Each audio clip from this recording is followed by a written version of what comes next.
Shalom, Bapak Ibu yang dikasihi oleh Tuhan Yesus Kristus dan saudara-saudari. Kita kembali bersama-sama beribadah keluarga pada saat ini.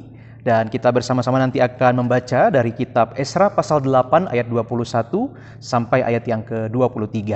Saya Pendeta Boydu Huta Galung akan berbagi firman Tuhan untuk kita semua. Mari sebelumnya kita berdoa terlebih dahulu. Bapa, kami bersyukur karena kasih-Mu sehingga kami bersama dengan keluarga dapat beribadah kembali di kesempatan saat ini.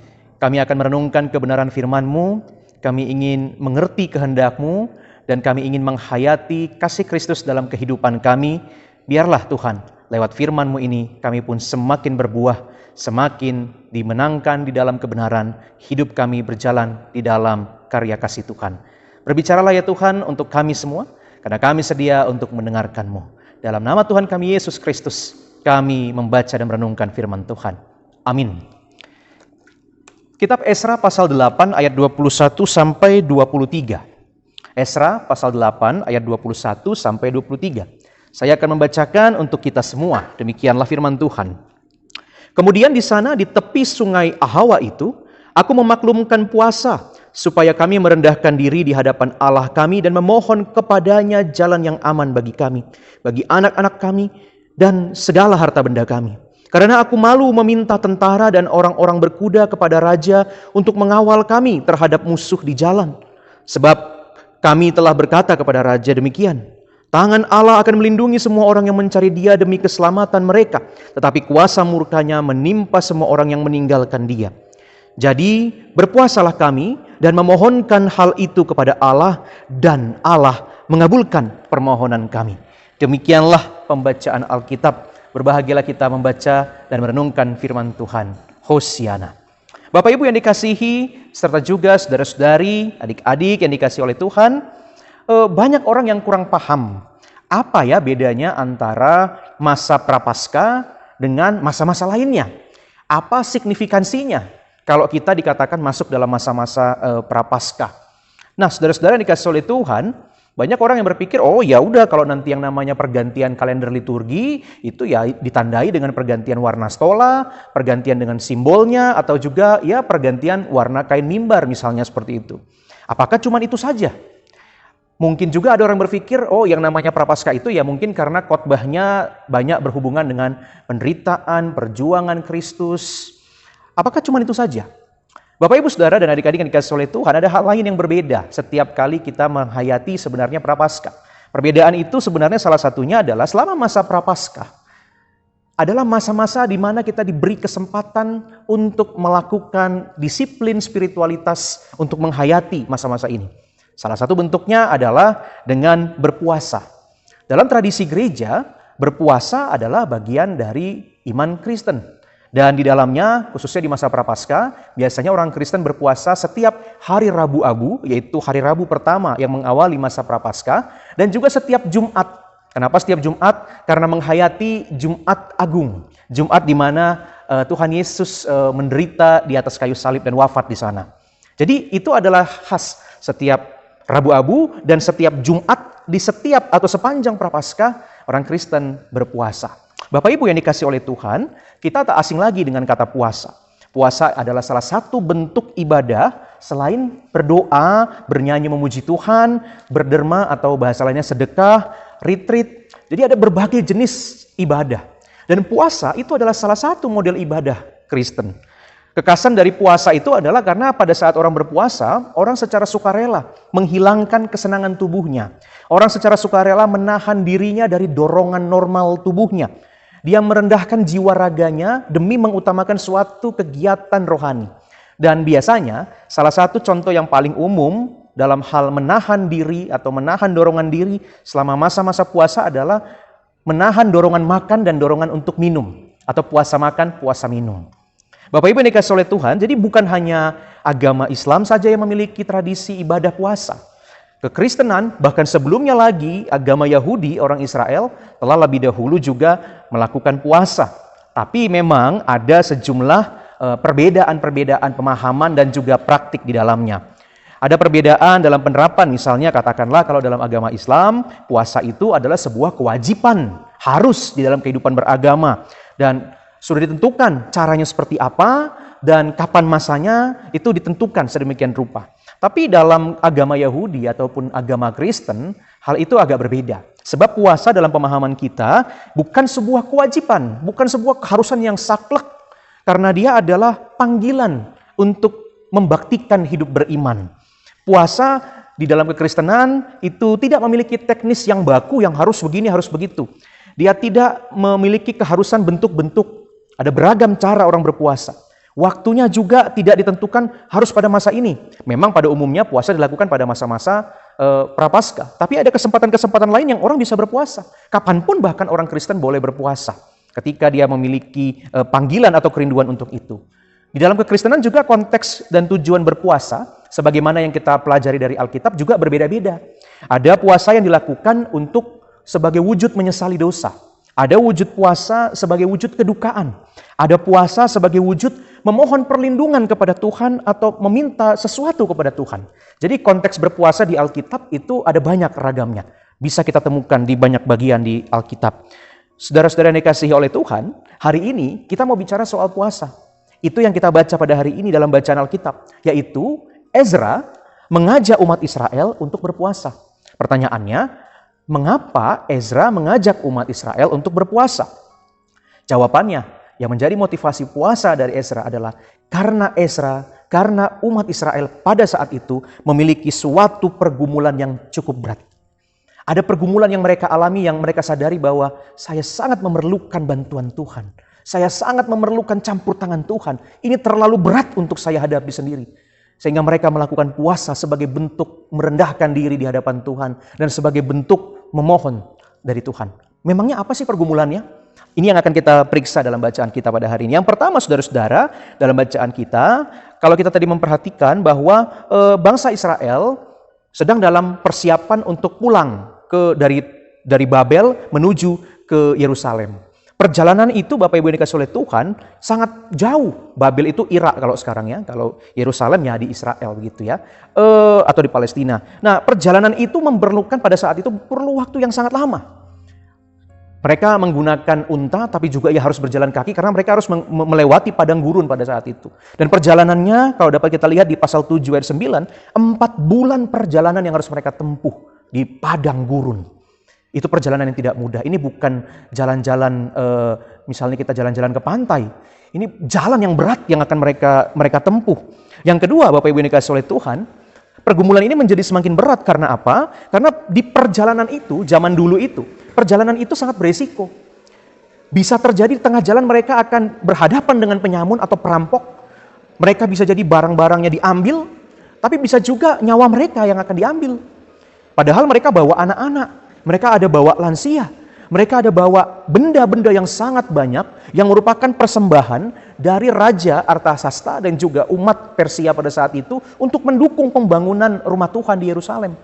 Jadi mereka ada amanah, ada anak-anak, ada barang-barang, dan itu berbahaya di perjalanan. 4 bulan Bapak Ibu dikasihi oleh Tuhan. Apalagi mereka sudah tidak punya kemampuan berperang. 70 tahun di pembuangan membuat mereka tidak mampu lagi berperang seperti Israel zaman dulu. Bapak Ibu yang dikasihi oleh Tuhan, inilah rasa khawatir mereka, kebingungan mereka, dan mereka merasa lemah. Dan saat itu kemudian mereka menaikkan doa puasa. Bapak Ibu yang dikasihi oleh Tuhan, sebenarnya Ezra ini adalah pejabat penting di kerajaan Persia pada saat itu. Dia bisa saja sebenarnya meminta bantuan dari raja, karena Alkitab mengatakan bahwa raja menyenangi Ezra. Tapi Ezra tidak mau melakukan hal itu. Dia tidak mau meminta bantuan tentara untuk mengawal perjalanan mereka. Mengapa Bapak Ibu yang dikasihi oleh Tuhan? Karena dia memiliki mental seperti ini. Tuhan sudah begitu baik menggerakkan pemerintah sehingga kami yang 70 tahun ditindas akhirnya dipulangkan.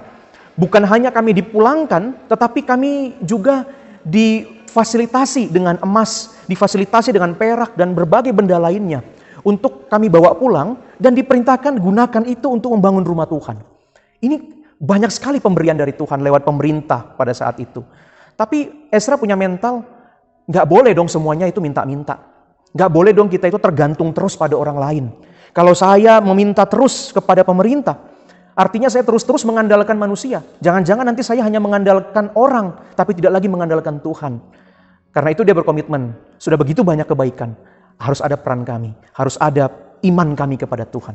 Bapak Ibu yang dikasihi oleh Tuhan, itulah yang mengakibatkan Ezra dan umat Israel waktu itu tidak meminta bantuan berupa pengawalan. Karena mereka ingin menyatakan bagian kami adalah percaya pada tuntunan Tuhan. Tapi Bapak Ibu yang dikasihi oleh Tuhan, meskipun iman kita ada, kenyataannya belum tentu realitas itu mudah diselesaikan.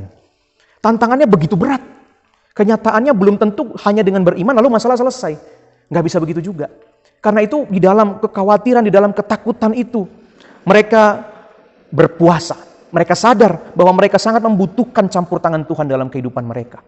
Maka kemudian Ezra mengkonsolidasi umat, bersehati, bahkan serasa begitu ya, karena sama-sama akan lapar, untuk menggumuli, untuk memohon pertolongan Tuhan, agar Tuhan mengawal perjalanan mereka dengan selamat, agar Tuhan menolong keselamatan anak-anak mereka, agar Tuhan menolong keselamatan bagi benda-benda yang dibawa oleh mereka untuk membangun rumah Tuhan. Itulah yang menjadi semangat mereka, merendahkan diri di hadapan Tuhan untuk memohon pertolongan Tuhan di dalam perjalanan yang berat, pergumulan hidup mereka. Bapak Ibu yang dikasihi oleh Tuhan, apa dampaknya? Puji Tuhan, doa puasa mereka didengarkan oleh Tuhan. Tuhan mengabulkan permohonan mereka. Di dalam perjalanan 4 bulan mereka di padang gurun itu, mereka tidak menemui hambatan dari musuh. Mereka tiba dengan selamat. Betul-betul Tuhan bekerja. Ketika kita meminta, ketika kita bergumul dengan sungguh-sungguh, memohon kepada Tuhan, berserah dengan rendah hati, Tuhan mengabulkan doa umatnya seturut dengan kehendak dan rancangan Tuhan.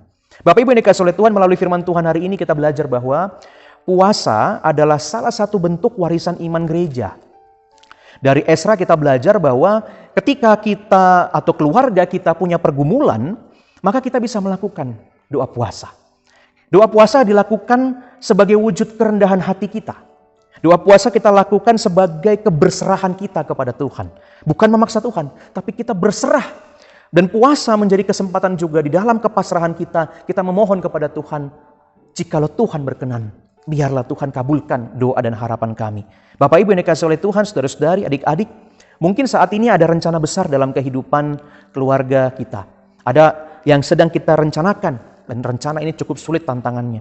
Mungkin juga sedang ada masalah yang menimpa keluarga kita, musibah yang menimpa keluarga kita, dan begitu berat pergumulan itu. Mungkin ada duka yang begitu mendalam dalam keluarga kita, dan mungkin ada pergumulan-pergumulan lainnya. Sebelum lebih jauh, Bapak Ibu, saudara-saudara melangkah, firman Tuhan mengajak bergumullah dalam doa dan puasa. Apabila terlalu berat pergumulan itu, jangan lupakan Tuhan di dalam pergumulan itu. Kita dapat memohon agar Tuhan memberikan kekuatan bagi jiwa kita. Kita dapat memohon kepada Tuhan agar Tuhan campur tanganlah Tuhan dalam pergumulan saya ini. Bahkan juga kita bisa meminta agar Tuhan beri hikmat agar jalan yang kupilih ini tidak salah langkah. Bapak Ibu yang dikasihi oleh Tuhan, Ezra juga mengajarkan kepada kita bukan hanya bergumul berpuasa untuk pergumulan diri sendiri, tetapi bergumul dalam puasa itu juga di dalam memikirkan kepentingan orang lain. Ezra berpuasa bukan hanya untuk dirinya sendiri. Ezra berpuasa untuk kepentingan bangsanya, yaitu Israel. Dia ingin agar orang-orang selamat di perjalanan. Dia ingin agar anak-anak selamat sampai tujuan. Dia ingin agar harta benda yang diamanahkan untuk membangun rumah Tuhan itu pun dapat sampai dengan selamat. Dia menggumuli agar benda ini betul-betul digunakan untuk membangun rumah Tuhan. Jadi ternyata puasa itu bukan hanya dilakukan untuk kepentingan diri sendiri, tetapi puasa itu dilakukan juga untuk orang lain yang kita tahu sedang bergumul, yang kita tahu sedang punya masalah kehidupan. Bapak Ibu, saudara yang dikasihi oleh Tuhan, seorang biarawan pernah berkata, seringkali kita mengalami apabila ada orang yang datang pada kita, dia sangat membutuhkan pertolongan kita. Namun kenyataannya kita tidak bisa memberikan pertolongan yang diperlukan secara persis. Baik itu berupa materi ataupun berupa tenaga kita. Kita ingin membantu, tetapi kita tidak mampu memberikan hal-hal tersebut. Namun, kita dapat memberikan pertolongan yang sungguh di dalam kuasa Tuhan. Kita dapat bergumul untuk orang itu. Kita dapat bersyafaat untuk dia. Kita dapat berpuasa untuknya. Doa orang benar untuk sesamanya didengarkan oleh Tuhan. Mohonlah pertolongan untuk orang lain. Puasa bisa kita lakukan untuk orang lain sesama kita yang bergumul. Mungkin ada tetangga kita yang sedang sakit keras. Mungkin ada tetangga kita yang sedang kesulitan secara ekonomi. Mungkin ada tetangga kita juga yang punya masalah rumah tangganya. Kita nggak bisa intervensi, kita nggak bisa bantu barang. Untuk tenaga pun mungkin kita sulit. Tetapi doa dalam kesungguhan puasa dapat kita berikan untuk menolong dia. Topangan di dalam Roh Kudus. Seperti yang saya sampaikan di awal Bapak Ibu yang dikasihi oleh Tuhan, saudara-saudari, bahwa salah satu momen yang paling tepat untuk melaksanakan puasa, salah satunya adalah masa Prapaskah. Maka di dalam masa prapaskah ketika kita melakukan puasa, kita sedang menghayati sengsara Tuhan Yesus. Bagaimana caranya? Ketika kita katakanlah berpuasa makan atau mengurangi waktu makan yang biasanya 3 kali menjadi 2 kali, dan 1 kalinya itu ibaratnya uang makan, maka itu didermakan kepada orang lain yang kita tahu membutuhkan. Setiap kali kita merasakan lapar, setiap kali kita merasakan haus, maka saat itu tubuh kita teringat, saya sedang puasa.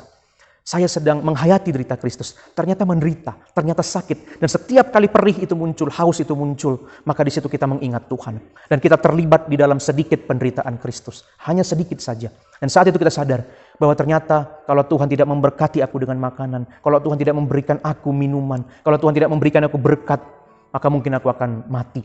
Tetapi sampai saat ini Tuhan masih memberikan kekuatan, makanan, dan berkat. Jadi disitulah kita semakin mendekat kepada Tuhan. Ibaratnya masa prapaskah menjadi masa-masa bukan hanya olahraga, tetapi masa-masa olah batin. Di setiap masa-masa puasa kita semakin dekat dengan Tuhan. Saudara-saudara yang dikasihi oleh Tuhan Yesus Kristus, dengan berpuasa kita menjadi orang-orang yang mampu menghayati kasih Yesus bagi hidup kita. Kita dibentuk menjadi pribadi-pribadi yang mampu mengendalikan nafsu. Kita menjadi orang-orang yang bergantung kepada Tuhan. Bapak Ibu yang dikasihi oleh Tuhan, saudara-saudara, saya yakin pasti banyak di antara Bapak Ibu saudara juga yang sudah biasa melakukan puasa. Puji Tuhan. Saya senang tentunya mengetahui jemaat Tuhan, mengetahui, memahami bahwa puasa adalah bagian dari juga iman atau ibadah kita. Bapak Ibu yang dikasihi oleh Tuhan, mungkin ada yang punya kesaksian tentang pergumulan tertentu yang kemudian Bapak Ibu berpuasa untuk hal itu. Mungkin Bapak Ibu punya pengalaman atau tentang dampak dari puasa yang dilakukan. Bapak Ibu bisa menceritakannya sekilas pada kolom komentar di channel YouTube Renungan ini, sehingga bisa menjadi kesaksian juga yang menguatkan saudara-saudari tentang pengalaman iman yang kita gumuli. Bapak Ibu yang dikasihi oleh Tuhan, kiranya itu dapat menyemangati kita di masa-masa prapaskah untuk semakin dekat dengan Tuhan. Selamat menjalani masa prapaskah dengan penghayatan terhadap sengsara Kristus. Kiranya tubuh, roh, dan jiwa kita selalu berserah pada perlindungan dan pertolongannya. Hosiana. Amin. Mari berdoa. Kami bersyukur Tuhan untuk firman Tuhan yang telah kami baca dan kami renungkan. Ezra menjadikan kami ingat bahwa di dalam pergumulan yang berat, kami jangan menjauh dari Tuhan. Justru semakin mendekat dengan Tuhan. Semakin berdoa, semakin berpuasa. Karena Tuhan, saat-saat itulah kami dengan rendah hati datang kepada Tuhan. Kami boleh memohon pertolongan Tuhan. Kami bukan mendesak Tuhan, tetapi kami berpasrah kepada Tuhan. Dan kami percaya Tuhan, Engkau adalah Tuhan yang mengetahui pergumulan kami. Dan Engkau akan menjawabnya indah seturut dengan rancangan Tuhan. Bapa yang baik, kalau kami memiliki kerinduan ataupun saat ini sedang menjalani masa-masa puasa, apapun yang sedang kami gumuli pada saat ini, beri ketabahan bagi kami, beri kekuatan bagi kami. Dan setiap kali kami merasakan penderitaan di masa-masa puasa itu, buatlah hati kami terus berdoa kepada Tuhan, berseru kepada Tuhan, Tuhan tolonglah kami. Bapa yang baik, biarlah hidup kami semakin bertumbuh, karena berpuasa bukan tentang kesombongan rohani, tetapi berpuasa adalah tentang semakin mendekat dengan cinta Kristus. Bapa yang baik, kami berdoa, biarlah keluarga kami juga menjadi keluarga yang bertumbuh di dalam iman.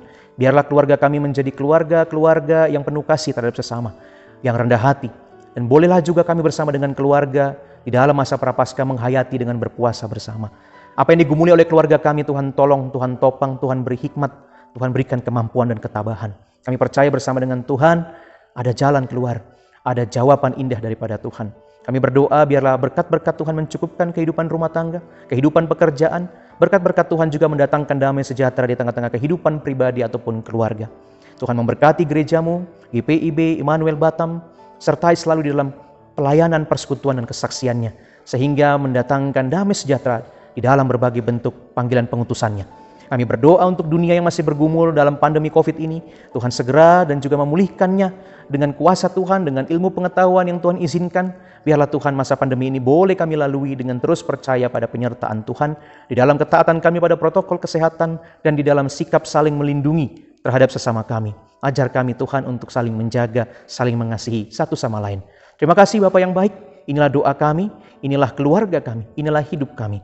Inilah Bapa yang kami naikkan di dalam nama Tuhan kami Yesus Kristus yang mengajar kami berdoa. Bapa kami di surga, dikuduskanlah namamu, datanglah kerajaan-Mu, jadilah kehendak-Mu di bumi seperti di surga. Berikanlah kami pada hari ini makanan kami yang secukupnya, dan ampunilah kami akan kesalahan kami seperti kami juga mengampuni orang yang bersalah kepada kami. Dan janganlah bawa kami dalam pencobaan, tetapi lepaskanlah kami daripada yang jahat. Karena Engkaulah yang empunya kerajaan dan kuasa dan kemuliaan sampai selama-lamanya. Amin. Demikian renungan kita. Tuhan memberkati kita semua. Shalom.